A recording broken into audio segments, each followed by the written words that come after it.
बिस्मिल्लाहिर्रहमानिर्रहीम। अस्सलाम वालेकुम नाज़रीन, मैं हूं जुल्करनैन हैदर। आप देख रहे हैं यूट्यूब चैनल। नाज़रीन, आपको पता है कि पाकिस्तान में बैरून मुल्क राब्तों के हवाले से काफ़ी इल्ज़ामात लगते रहे हैं कि कुछ लोग बैरून मुल्क यानी बैरूनी आकाओं से मिलकर पाकिस्तान के खिलाफ साजिश करते हैं। मगर इस दफ़ा क्या हुआ है वो एक बड़ी खबर है जो मैं आपको बताने जा रहा हूँ कि कुछ सहाफ़ी हैं और इसी तरह कुछ अरकान असम्बली हैं, उनके राब्ते जो है वो पकड़े गए हैं। ख़ास तौर पे अगर बात करें हम भारत की कि भारत के साथ वो किस हद तक राब्ते में थे और क्या शवाहिद इकट्ठे किए गए हैं, उस हवाले से सोचा आज आपको आगाह करूं। तो खबर की जाने बढ़ते हैं जनाब। तकरीबन 6 से 8 सहाफ़ी हैं पाकिस्तानी, जिनमें से कुछ बैरून मुल्क हैं और अभी कुछ पाकिस्तान में हैं। उनके भारत के साथ रवाबित मिले हैं और एविडेंस जो है इकट्ठे कर लिए गए हैं कि वो किस तरीके से भारतीय जो खुफिया एजेंसी राह है, उनके कुछ लोग जो फ्रंट मैन हैं, उनके जरिए वो राह के साथ आप कह लें कि बैकडोर जो है उनके राब्ते हैं और जो वो एजेंडा देते हैं उस पर वो अमल दरामद करते हुए पाकिस्तान के खिलाफ साजिश करने में मसरूफ़ हैं। और उन्हीं सहाफ़ियों ने कोशिश भी की है कि कुछ लोगों से यहाँ पर राब्ते करके अहम राज जो है वो चोरी करने की कोशिश भी की है। मगर राज चोरी करने से पहले ही उनकी जो चोरी है वो पकड़ी गई है और इस हवाले से बड़ा सीरियस किस्म का एक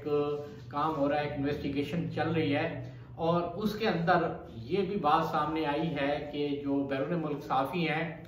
उनका एक नेटवर्क जो है जो उन्होंने पाकिस्तान में कुछ सहाफ़ियों के साथ मिलकर बना रखा है, वो इस सारे प्रोजेक्ट में राब्ते में हैं। यहाँ से अहम जो सरकारी दस्तावेज़ात हैं वो चोरी करने की कोशिश की जाती है ताकि वो भारत को दिया जा सके और भारत फिर पाकिस्तान के खिलाफ जो साजिशों का सिलसिला है वो शुरू करे। आपको याद होगा कि पिछले दिनों जब जनरल आसिम सलीम बाजवा के हवाले से स्टोरी आई तो पता चला कि वो कुछ यहाँ के सहाफ़ी थे, उनके आईडी कार्ड नंबर वहाँ पर डाले गए और फिर उनके ज़रिए वो डॉक्यूमेंट जो है वो निकलवाए गए और डॉक्यूमेंट्स निकलवा के वो बैरून मुल्क भिजवाए गए। ये स्टोरी भी आ चुकी है, बैरून मुल्क भिजवाए गए और अमेरिका के अंदर जो हुसैन हक्कानी मौजूद हैं, उस हुसैन हक्कानी के घर पर वो मीटिंग होती है और उसमें 4 जर्नलिस्ट मौजूद थे हुसैन हक्कानी समेत। उस मीटिंग में ये तय पाया जाता है कि इस स्टोरी को कैसे करना है और वो स्टोरी फिर की जाती है और उस स्टोरी करने से कब ही वो डॉक्यूमेंट जो है वो भारत भी भिजवा दिए जाते हैं। तो भारत के साथ जो पाकिस्तानी सहाफ़ी हैं वो वाया अमेरिका राब्ता करते हैं और अमेरिका के ज़रिए जो भारत का कौंसल खाना है वो वहाँ पर पाकिस्तानी सहाफ़ियों के साथ राब्ते में है और फिर वो तमाम की तमाम जो कन्वर्सेशन है, तमाम पैगाम रसानी है वो की जाती है, वहाँ से उन्हें हिदायत दी जाती है। इसके साथ जो एक और बड़ी खबर है वो ये है कि 16 अरकान असम्बली भी वो भी इस साजिश में शामिल हैं और उनके भी भारत के साथ लिंक जो है वो मिले हैं, उनके शवाहिद भी इकट्ठे कर लिए गए हैं काफ़ी हद तक। मगर हमारे यहाँ ये सोचा जाता है कि जी फौरी तौर पे कार्रवाई क्यों नहीं की गई। हर काम का एक वक्त होता है और ख़ास तौर पे जब प्रॉक्सी वार चल रही होती है तो उसका एक तरीकाकार होता है, उसी के मुताबिक ही काम किया जाता है। बहरहाल मेरी इत्तला के मुताबिक कार्रवाई मुकम्मल जो है वो करने की तैयारी हो चुकी है और कुछ अरसे बाद जो है आप देखेंगे कि वो कार्रवाई सामने भी आ जाएगी और वो शवाहिद भी सामने आ जाएंगे। तो उनके खिलाफ कार्रवाई का जो फैसला है वो कर लिया गया है। कार्रवाई कब करनी है उसका हतमी तौर पे अभी मैं कुछ नहीं बता सकता कि कितने अरसे तक कर ली जाएगी। बहरहाल हमारे ज़राए ये बताते हैं कि कुछ अरसे बाद जो है वो उस पर काम शुरू कर दिया जाएगा, कार्रवाई की जाएगी, क्योंकि ऐसा ही एक नेटवर्क है जो डैमेज करने की कोशिश कर रहा है पाकिस्तान को। यहाँ की सारी जो इंफॉर्मेशन होती हैं वो कलेक्ट करके और ख़ास तौर पे सरकारी सतह पे, क्योंकि अगर आप बात कीजिए अरकान असम्बली की तो फिर आप समझ सकते हैं कि अरकान असम्बली जो है वो सरकारी होती है और सरकारी दस्तावेज़ात यहाँ से निकाले जाते हैं और फिर इंडिया को प्रोवाइड किए जाते हैं। इसके अलावा जो इजलास होते हैं, अहम जो चीज़ है, इजलास में अरकान असम्बली शिरकत करते हैं, वहाँ पे पाक आर्मी की जानिब भी ब्रीफिंग दी जाती है, खुफिया ब्रीफिंग भी दी जाती है। फिर वो चीज़ें जो है वो ऐसा ऐसा बाहर निकलती हैं और वो भिजवाई जाती हैं अमेरिका तक मुख्तलिफ ज़राए से। आपने ये देखा होगा जिस तरीके से याद सादिक ने असम्बली में बात की थी, एक तो तरीका ये होता है कि इस तरीके से आप बात अया कर दें ताकि उन तक भी मैसेज पहुंच जाए और उनका काम भी हो जाए और हमारा काम भी हो जाए कि हमने उनका काम पूरा कर दिया है। मगर कुछ होते हैं कि वो खुफिया तौर पर राब्ते करते हैं, व्हाट्सएप के जरिए राब्ते जो हैं वो भी पकड़े गए हैं, वो राब्ते करते हैं और पैगाम रसानी होती है कि जनाब यहाँ हम क्या कुछ कर रहे हैं। क्योंकि आपको पता है कि सिर्फ भारत और पाकिस्तान का जो तनाव है वो शिद्दत इख्तियार कर चुका है कि भारत अब पाकिस्तान के साथ ये भी करने के लिए तैयार हो गया है कि मिलिट्री ऑब्जर्वर जो है यूएनओ का, कि वो भी अगर कंट्रोल लाइन पर है तो उनको भी निशाना बनाया जाए ताकि दुनिया को ये तासुर दिया जाए देखें पाकिस्तान के अंदर ये हो रहा है। हालांकि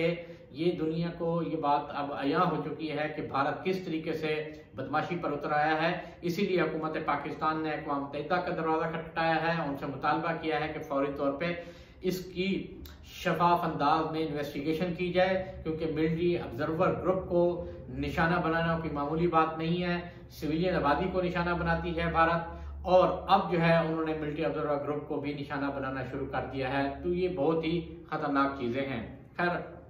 हम बात कर रहे थे अरकान असम्बली की, तो जनाब इस तरीके से जो है जो इंफॉर्मेशन है वो पास ऑन की जाती है और इस हवाले से सिक्योरिटी एजेंसीज ने हमारे ने बड़ा एक काम किया है और एक नेटवर्क जो है आप कह लें डिटेक्ट कर लिया गया है। अब कार्रवाई करना बाकी है जो कि आप आने वाले कुछ अरसे में वो कार्रवाई देखेंगे। इस दफ़ा ऐसा नहीं होगा कि जनाब बस बात हो गई और ख़त्म हो गई, नहीं,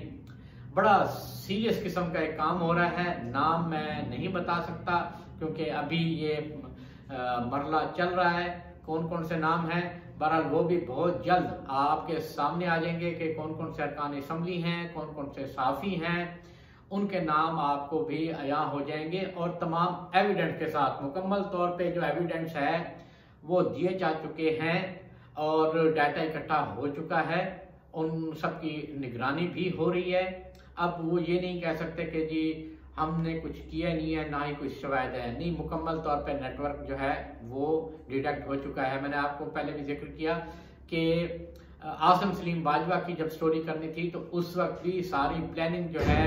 यूएसए में हुई और हुसैन हक्कानी के घर पर हुई जहां पर साफी मिले, और उससे पहले मेजर जो गौरव आर्या है जो कि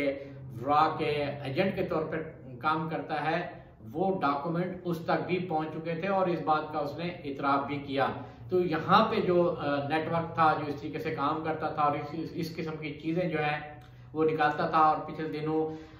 जो वकास गुराया है, अहमद वकास गुराया, उसने ट्वीट के जरिए भी जो पाक आर्मी के कुछ अफसरान हैं उनको वर्गलाने की कोशिश की और ये भी कहा कि जनाब आप अहम जो राज हैं वो आप अया करते हैं। उस पर जो है दफ़ा 131 के तहत यानी बगावत का जो मुकदमा है किसी भी सरकारी मिलिट्री खासतौर पर अफीसर को उकसाने का हुकूमत के खिलाफ, मुल्क के खिलाफ, वो भी मुकदमा दर्ज किया जा चुका है और इसीलिए आने वाले दिन में और भी मुकदमात का इंदराज भी होगा और बाज़ाब्ता कार्रवाई भी होगी। लेकिन ये थी आज की अहम खबर, सोचा आप तक शेयर करूं। इंशाअल्लाह अगली खबर के साथ फिर हाजिर होऊंगा, तब तक के लिए अल्लाह हाफ़िज़।